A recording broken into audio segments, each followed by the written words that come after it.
we have been afraid to take on. So fear is like most other emotions in the sense that if I look at just the fear itself, you often, as a therapist, I found have people, saying, no, I'm not afraid. No, do you have much fear? No, not really. And then the next conversation, it'll be, well, I worry a lot. Oh, what do you worry about? Well, I'm afraid that. So we have a lot of denial about what constitutes fear. And fear is sort of a spectrum. It goes, if this was a meter, it could go from the very low levels over here to almost infinite levels over here. So you have like a very low level fear would be, what are you going to do tonight? Yeah, a little anxiety maybe, a little worry, a little concern, right? And those are just as much fear as terror over here. So panic and terror and things like that, these are all within the spectrum of what we call fear. So it's important to know that if I am living with a lot of worry and a lot of anxiety, and if my mind scans around like trying to find something to hang my anxiety on, have any, you know what I'm talking about? You ever like found yourself, you're already anxious and you go, okay, oh, you know what it's about probably, and you find some hook to hang your anxiety on. So a lot of us have a lot of this going on in our lives, and we don't want to call it fear, but it is fear. It is fear. And to look at the other emotions, main emotions, we have fear, we have anger, and anger does the same thing. There's anger that's very low level, and anger that is murderous rage. What would be a low-level anger? Stub your toe. Huh? Injury. Annoyance. Annoyed, right? It's not. Annoyed means I'm a little bit angry, right? Irritated. Irritated, even impatient. Yeah, that's right. Impatient, bored. Yeah, that could be. Do any of you have kids? How many of you have kids? Okay, have you ever had your kids in the house on a wet day? And they come up to you and they say, I'm bored. What are they saying? I'm annoyed I can't I'm do pissed. something else. They're upset that you are not entertaining them sufficiently. So they're angry. I mean, it's a low level, but it is anger. So in order to recognize, you can't limit anger to being, storming around and wanting to hit somebody, aggressive. Anger is an emotion like my mother, I've told some of you, my mother never was angry because she was a good Christian woman, and good Christian women are never angry, right? My mother would be very disappointed. There were times she was livid with disappointment. But was she angry? No, she was never angry, because you're not supposed to be angry. So we have a lot of denial about anger, just as we have a lot of denial about fear. So it's really important that you learn to recognize your emotional state, even when it's down at low levels. And the other one, there's fear and anger, and then there's love. And love is the same. What is a low level of love? Friendship. Attraction? Friendship. I like, all the way up to like self-sacrificing passion, right? I mean, so all of these are under the title of love. So when we say we love somebody, or we say we are angry, or we say we are fearful or afraid, it can go anywhere from a little to a great deal. And it's very important that we know this. And here's why these ranges are very important. I want to explain, first of all,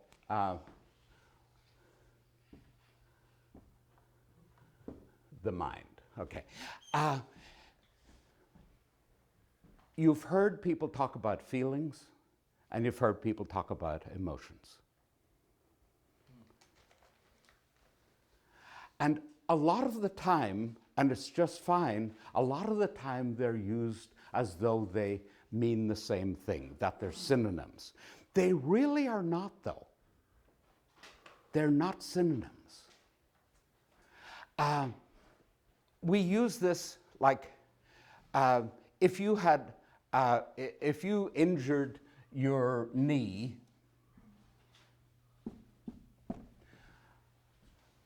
if you had an injury in your knee, right? How does your mind know about the injury in your knee? Pain. Okay. So pain is the transmission, right? But on the other hand, you might say, I have a pain in my knee, right? But you don't really have a pain in your knee. Pain is what it's creating. Right, you have an injury in your knee. Got it. Right. Do you get what I'm saying? Pain is the signal going from the injury to the brain, right? Okay. In the same way, emotions are what is happening in us. Our emotion. See the word motion? See the word motion? Motion is what? Move, to move, to being moved. Emotion is being moved. And I am moved either toward things or away from things. Every living thing is either moved toward or moved away from other things, or else I am not moved. Something doesn't move me, which means I'm indifferent, right? So I am either, but if I am moved, I'm either moved toward or away. Think about it. We don't have a lot of choices. We're either moved to or away. And these movements, we call emotions, have been going on in us since before we were born. We were being moved toward things and away from things. A voice, a heartbeat, the feel of the mother. We have all of these things going on in us. Long before we're born, we're being moved toward or moved away. And we don't like it when we have to come out. We're fish out of water when we come out first, and we're yelling because we really don't like this. Where's my nice warm cocoon I was in where I didn't have to breathe this sharp shit called air. I'm literally a fish. I'm a fish out of water, right? And I don't like it, and I'm making it really clear that I don't like it. So we're being moved all the time from, and so by the time you get to be an adult, your mind, because this is transmitted to your mind by your feelings. Your feelings are the signals telling your mind what's happening as far as your emotions. So by the time you're an adult, your mind should just have an incredible data bank of what exactly you like, how much you like it, how much you hate something, how greatly you love, how little you fear, all of that should be like stored in this data bank of your mind by your feelings. However, what interferes with this is what we call repression. And repression, what would repression be? Denial. Where I'm interrupting the feelings that are telling my mind about what's happening. So I wind up coming into adulthood often not knowing who I am. Even though I should have been feeding, this data bank should be so stuffed with knowledge of who I am, I often have almost no knowledge of who I am, and the result is my poor old mind is scanning around, like, what does my family want from me? What would earn good money and have good benefits? What would have good promotion? What has prestige? So I'm getting all of this stuff from schools and outside, right? Telling me what I should do with my life. When what vital part of this whole consideration is missing? Who I am. Is this something that if I decide to do it, all my energy is going to be behind it? That's what the emotions are. They are our energy. And if I just, without regard to them, decide I'm going to do this or that or the other because of the money or the prestige or the family, or the kind of thing that I remember I got a lot of. It's like, with those grades you could go into medical school. You could be a doctor with you could get into medical school. My uncle, who was a doctor, luckily, had me spend a summer with him, and at the end of the summer he said, I don't think you have a passion for healing. Well, I said things like, isn't this kind of boring? And how do you like being around sick people all the time? I was saying things like this that, were kind of indicating to him I didn't have a great emotional passion for being a physician, right? And that's why he suggested I maybe should try something other than becoming a doctor. But you see, that is so typical, though, that the family, the school, everything, and not having any contact with who I am, I just, we follow these outside things, and we wind up in careers that we have no energy for. And we're saying stuff like, thank God it's Friday. I don't have to do. Whereas, probably if I had tremendous energy for my work and I was really into it, it would be like, wow, I just need the weekend to rest up so I can be back fresh on Monday. But it's like most of us are like, oh God, So as far as knowing what your emotions, think about your emotions. You can either be drawn closer, right? Which we call Emotional maturity. in the back. Yeah, an emotion that draws us to something.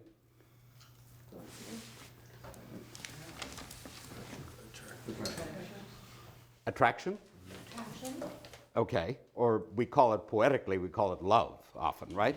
But attraction, and what would the opposite be? Repulsion. Repulsion, right. So we can either be attracted to something or we can be repelled from something.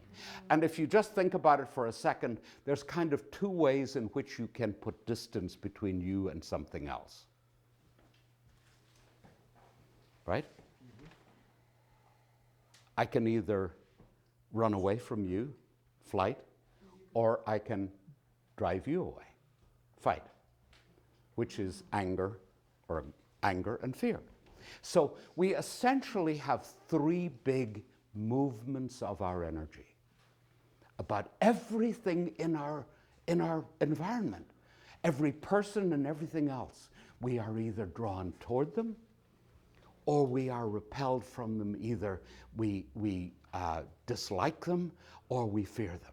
So with all of this information and the fact that I said earlier that all of these have like grades, like it can be very light attraction or it can be very intense attraction, right? Or it can be very slight fear or very intense fear. When I have repression, the only emotions that get across that gap are very intense ones. I use the word arcing because I've had old cars in the past.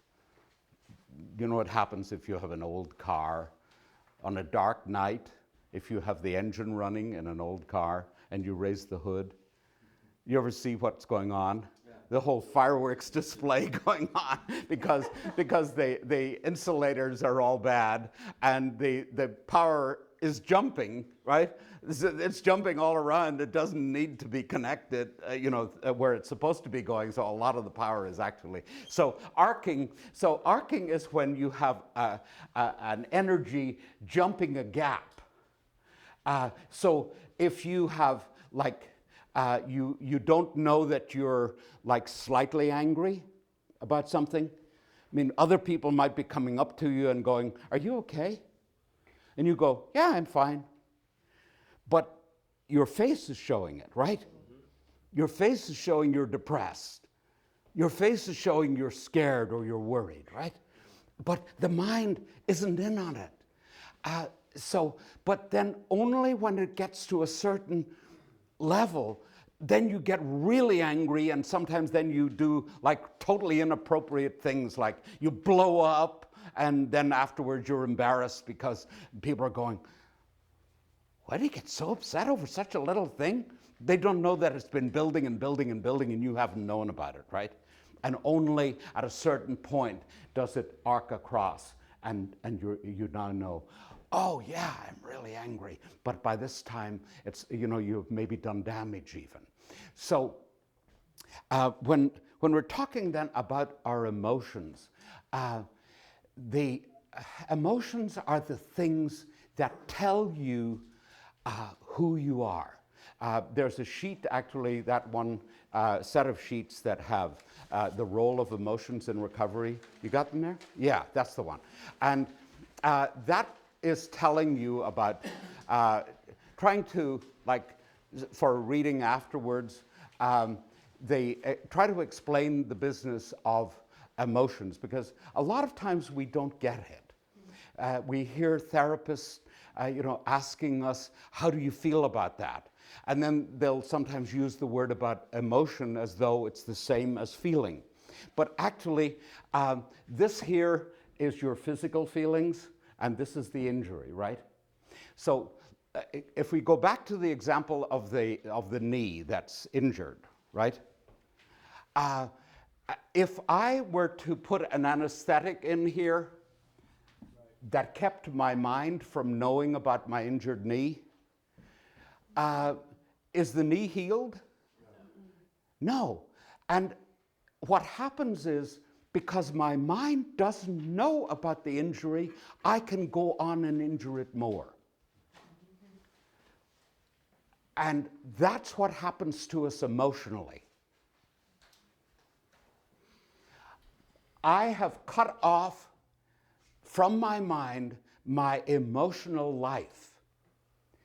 The result is my mind doesn't know that I'm in emotional pain. And we try almost everything we can to medicate our emotional pain. We try it with all kinds of distractions. We try it with drugs. We try it with alcohol. We try it with sex and relationships. and, and material things, and if only I had that, I would be happy. If only I had that, I would be happy. You know, we're trying to somehow pacify this emotional discomfort that is inside us. And it's inside us at a level that this doesn't know about. And this is where you have to thank Dr. Freud and Dr. Jung and Dr. Adler and people like that, because what they came up with was the fact that here are people, relatively intelligent people, who would like to be leading relatively intelligent lives, and somehow they are compulsively destroying themselves. Why are they compulsively destroying their own lives? And what they came up with was the fact that at a level that's not available to the conscious mind, there is so much pain and distress going on. And so all of these things are true for us in recovery, that we cannot go out of a place like this and just hope that my emotional pain is not going to bite me again. I really have to do something about that. And this is what